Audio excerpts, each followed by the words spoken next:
우리는 지금 현재 굉장히 가성비가 좋은 의료 시스템을 갖고 있어요. 의사 만나기 쉬운데 의료비도 싸요. 딱 잘 맞춰져 있어요. 그런데 이거를 무너뜨려가지고 의사를 확 늘리겠다, 뭐 공공의료 해가지고 공공의료 막 세우겠다, 이렇게 늘려버리면은 의료비는 퍽증할 수밖에 없는 겁니다. 의사 숫자를 이렇게 증가시키면 의료비가 증가하고 건강보험료가 증가하고 결국은 다 손해다라고 10년 동안 의무복무라는 그런 아주 그냥 보기만 좋은 걸 갖고 나온 거예요. 대한전공의협의회 비상대책위원회 대변인 맡고 있는 영상의학과 4년차 김형철입니다.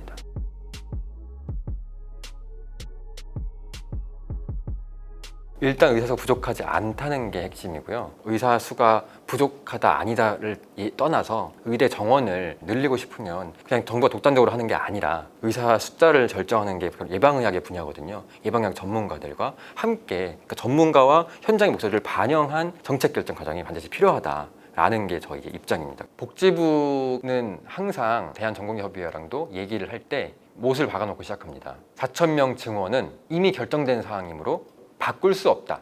이제 얘기를 해보자. 이건 얘기가 아닌 거예요. 대화가 아닌 거예요. 늘려야 되는지, 그럼 늘리려면 몇 명 정도 늘려야 되는지, 언제부터 늘려야 되는지, 어느 정도 기간 동안 늘려야 되는지, 늘리려면 뭐가 필요한지, 인프라가 필요하다면 뭐가 필요한지, 그다음에 늘리고 나서 부작용은 뭘지, 그러면 이 부작용 없애기 위해서 뭐를 더 해야 될지, 이렇게 차차차 논의를 하는 게 대화인 거지. 4,000명 늘릴 거다. 이건 바꿀 수 없어.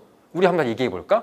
이거는 대화가 아닌 거예요. 근데 우리가 너네랑 얘기해봤자 얘기 안 할 그런 식으로 얘기 안 할 거니까 얘기 안 할 거야 라고 하면은 뉴스에 크게 나옵니다. 그러니까 정부 대화 원했으나 대전협 대화 거부. 그러면 그런 뉴스를 나오지 않게 하기 위해서 대화에 응하는 수밖에 없는 거죠. 대화 안 되는 거 뻔하게 알고 대화 끝나고 뭐 이견차를 좁히지 못했다, 끝. 이걸 반복하고 있는 상황입니다 지금.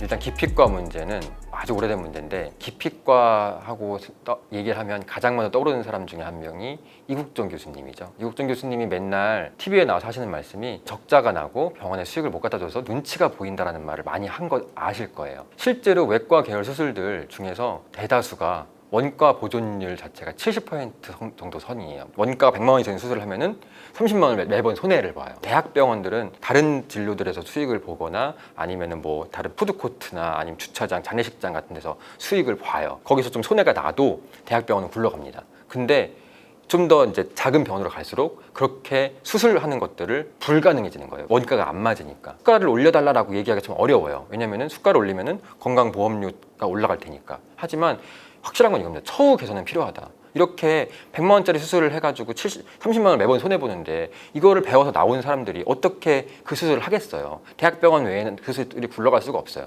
분만도 다 적자가 나는 일이거든요. 예를 들면 강원도에 분만실이 없다 이렇게 얘기를 하는데 어떻게 보면 당연한 거죠. 의료는 공공재라고, 의사가 공공재라고 정부에서 얘기하면서 그 적자가 나는 거에 대해서는 전혀 보전해주지 않거든요. 적자가 나서 망하면 내 책임이라고 얘기하거든요. 우리나라 같은 경우에 지역이 더 활성화되어 있는 산업은 없다시피 해요. 어떻게 보면 뭐 햄버거집도 아니면 커피 전문점도 서울이 더 몰려 있죠. 도시와 농촌, 도시와 시골의 의료 차이, 의료 격차가 우리나라가 전 세계에서 가장 낮은 쪽에 속해요. 그러니까 우리나라는 굉장히 지역 의료가 활성화된 편이거든요. 우리나라보다 OECD 의사수 통계로 엄청나게 높은 뭐 나라들, 유럽에 있는 나라들, 북유럽 나라들 보면은 우리나라보다 도시와 농촌 사이 의료 격차가 훨씬 심해요. 숫자를 늘려가지고 도시와 농촌 사이에 의료 격차를 해소할 수가 없다는 거죠. 숫자를 늘리는 게 답이 아니라, 거기다 강제 복무시키는 답이 아니라 지방에다가 더 크고 좋은 병원을 세우는 게 일단 중요한 거예요. 지방의 의료를 활성화하기 위해서 지방에서 더 많은 투자를 하고 더 큰 병원을 짓고 이렇게 돌아가야지, 그거를 뭐 공공의대 세워가지고 강제 복무를 시킨다? 이거는 좀 거꾸로 가는 발상인 거죠. 해결책이 아닌 발상인 거죠. 넌 이 지역에서 10년 동안 의무 복무야 라고 하는 거 뭐랑 똑같냐면요, 군병원이랑 똑같거든요. 군병원도 의무 복무를 하잖아요. 근데 군인들이 아파도 군병원을 안 가요. 다 민간병원 갑니다. 왜냐면 의무로 일을 시키면 결국은 의욕은 떨어지고 질은 떨어질 수밖에 없어요. 자기가 더 개발을 해가지고 경쟁 속에서 더 잘 해내겠다라는 의욕은 떨어질 수밖에 없어요. 난 어차피 내가 잘하든 못하든 이 지역에서만 있어야 되는데 군병원을 양산하는 거예요. 결국은 우리는 지금 현재 굉장히 가성비가 좋은 의료 시스템을 갖고 있어요. 의사 만나기 쉬운데 의료비도 싸요. 딱 잘 맞춰져 있어요. 그런데 이거를 무너뜨려가지고 의사를 확 늘리겠다, 뭐 공공의료 해가지고 공공의료 막 세우겠다, 이렇게 늘려버리면은 의료비는 퍽증할 수밖에 없는 겁니다.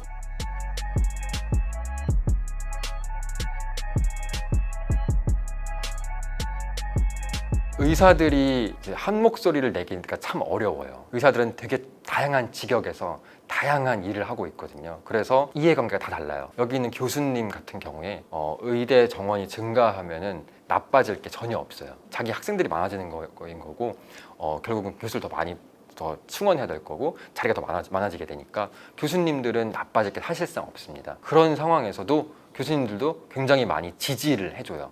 지지를 하니까 전공의들이 나올 수 있었겠죠. 지난주 금요일에도. 한 명의 의사로서, 한 명의 의료 전문가로서 생각하기에 이런 결정은 말이 안 되는 거다라고 생각하기 때문에 지지를 해주는 거예요.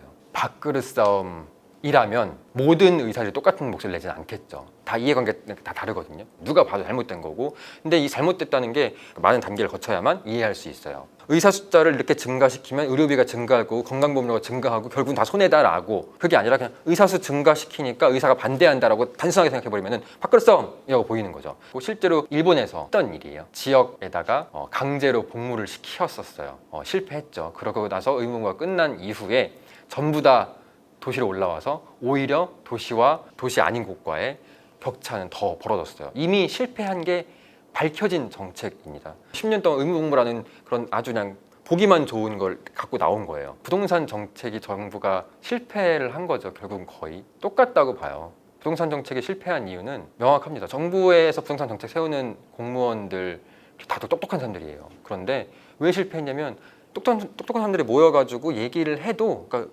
결국은 정책을 세워도 현장 목소리를 안 들으면 실패할 수밖에 없어요. 의료 정책도 마찬가지예요. 의료 정책도 뭐 어떻게 해가지고 명분 좋게 만들어놔도 현장의 목소리, 야 이렇게 하면 이거 안 돼, 수련의 질도 좀 떨어질 거야 라는 그런 목소리들을 안 듣고 밀고 나가면 결국은 무조건 실패합니다. 현장의 목소리를 듣는 정책이 반드시 필요해요. 의료정책 세우는데 의사 말 안 들으면 도대체 누구 말을 듣고 의료정책을 세웁니까? 지금 막지 않으면 안 된다고 저희가 너무나 절박하게 느꼈기 때문에 전공의가 파업을 하기가 쉬울까요? 너무나도 어렵거든요. 잠자기도 부족해요. 너무나도 절박한, 이렇게 하면 안 된다라는 생각이 있는 거예요. 만약에 이게 도덕적이지 않은 일이라면 내부에서 의견이 가립니다. 무조건. 이거는 도덕적이지 않은 거니까 나는 참여 안 할 거야 라는 생각이 생길 수밖에 없어요. 근데 이거는 90몇 %, 거의 100%다 참여를 하고 있어요. 왜냐면 도덕적이고 알고 이런 거의 문제가 아니라 이거는 말이 되고 안 되고의 문제거든요. 그렇기 때문에 반드시 막아야 된다고 생각하기 때문에 다 참여하는 거라고 생각합니다.